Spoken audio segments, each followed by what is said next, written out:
Olá pessoal, meu nome é Daiane, eu sou psicóloga e eu vou falar um pouquinho sobre 4 traços de personalidade que a gente tem e as suas angústias, o que gera mais angústia, aflição, medo, insegurança.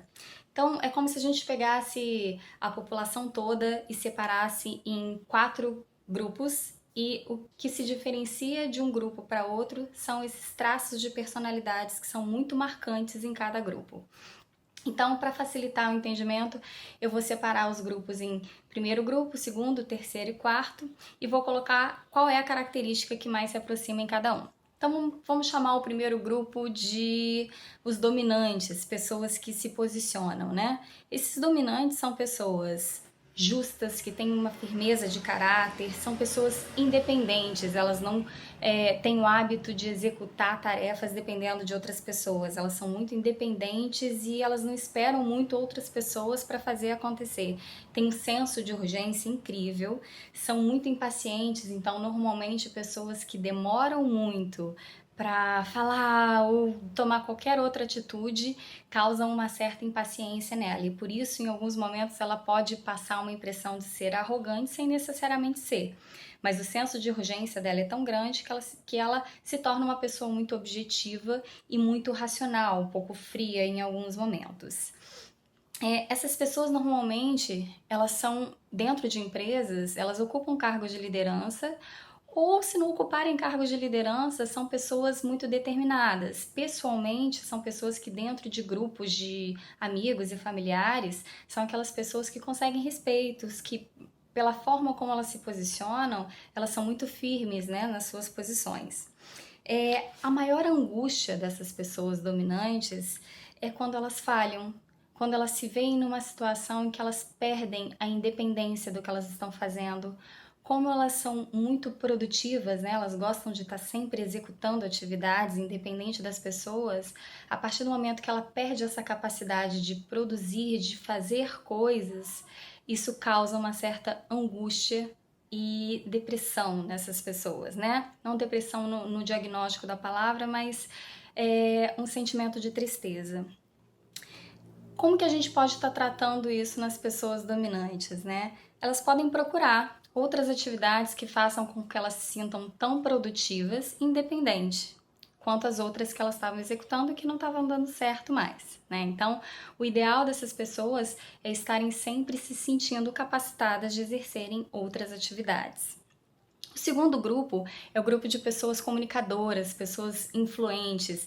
Os traços de personalidade dessas pessoas, as características, são marcadas por pessoas que têm muita facilidade de fazer contato interpessoal, elas adoram fazer novas amizades, elas adoram conversar, falar, dialogar. Essas pessoas são muito otimistas, essas pessoas elas buscam a popularidade sem necessariamente ser popular, mas elas buscam. Então, aquela frase do falem mal, mas falem de mim é uma frase bem ok para pessoas com esse perfil, né? Essas pessoas gostam muito de ser elogiadas. E aí quando elas não são elogiadas pelo que elas estão fazendo, pelas suas características, elas tendem a se desmotivar. É uma das coisas que também pode causar uma certa angústia e temor, né, nessas pessoas. A partir do momento que elas se veem, como elas são muito criativas, a partir do momento que elas se veem numa situação que toda a sua criatividade está sendo frustrada, né? Que ela coloca uma ideia e as pessoas tendem a desvalorizar aquilo, ou que ela não se sente pertencente a um grupo porque ela é muito voltada para relacionamentos interpessoais, que ela se sente preterida, esquecida, aquilo causa uma angústia muito grande nesses perfis. Então, o que fazer nessas situações? Nesse período de quarentena, por exemplo, o ideal é ela não deixar de fazer as videoconferências que normalmente a gente faz com os nossos amigos, com a nossa família, arrumar formas de sempre se sentir pertencente a um grupo e pessoas que colocam ela para baixo em novas ideias, tentar se afastar dessas pessoas. Porque o que ela precisa neste momento são de pessoas que coloquem ela para cima, né? Que acreditem no trabalho dela, a não ser que essas pessoas tenham argumentos suficientes para dizer que aquela ideia dela realmente não é ideal naquele momento. Esse perfil, quando ele é chamado para num trabalho, quando ele não é chamado para uma reunião, ou na vida pessoal, quando ele não é convidado para uma festa, por exemplo, isso também causa uma angústia muito grande, justamente porque o que traça a personalidade deles é o fato de se sentirem pertencidos a um grupo. O terceiro grupo é o grupo dos conservadores, das pessoas estáveis. Essas pessoas, elas precisam se sentir seguras. Então, qualquer mudança repentina que aconteça na vida delas, sem que elas tenham tempo de se adaptar àquela ideia de mudança, sem que elas tenham tempo de se planejar para aquela mudança, vai causar uma angústia muito grande nessas pessoas. Os conservadores, eles gostam daquela rotina, eles gostam de fazer um planejamento, são pessoas extremamente estáveis, como o próprio nome diz, e eles têm um certo sentimentalismo, não são pessoas frias. Têm uma capacidade de escuta muito grande, são ótimos, são pessoas pacientes e elas têm uma empatia muito grande, elas têm uma capacidade incrível de se colocar no lugar do outro. São normalmente aqueles amores de pessoa, né, que a gente costuma classificar. Então, a partir do momento que elas perdem o que é considerado um porto seguro para eles, isso causa uma ansiedade, uma angústia muito grande nesses perfis. Então, por exemplo, uma separação e o marido representava o porto seguro para essa pessoa ou a esposa, a perda de um emprego que dava segurança financeira para essas pessoas, ou qualquer outra mudança muito abrupta que é feita, causa uma angústia muito grande. O que fazer nesse caso, né?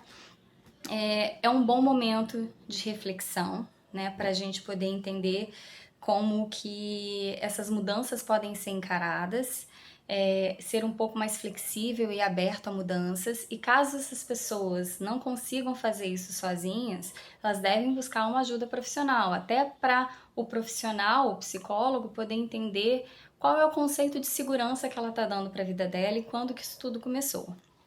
Bom, o quarto e último grupo é o grupo das pessoas rígidas, com uma certa rigidez de comportamento, né? Então, essas pessoas, elas têm muita exatidão do que elas estão fazendo, elas são muito detalhistas, são muito precisas, são um tanto quanto introvertidas, né? Sérias, e agem com muita perfeição no que elas estão fazendo. Então, normas e procedimentos, seguir normas e procedimentos é uma coisa muito característica desse perfil.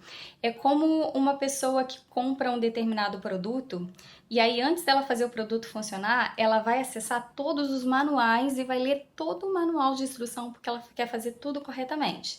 Se existe uma regra, essa regra precisa ser seguida. Se existe uma norma escrita, essa norma precisa ser lida e entendida. Esse é o traço fundamental mais marcante desses perfis.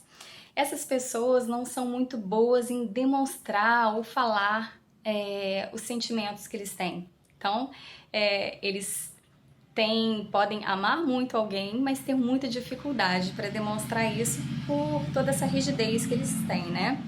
São pessoas muito indicadas para trabalhar em atividades que requer análise de dados, planilhas, ficar o dia inteiro dentro de um escritório analisando planilhas sentados de frente para um computador. É um perfil bem indicado.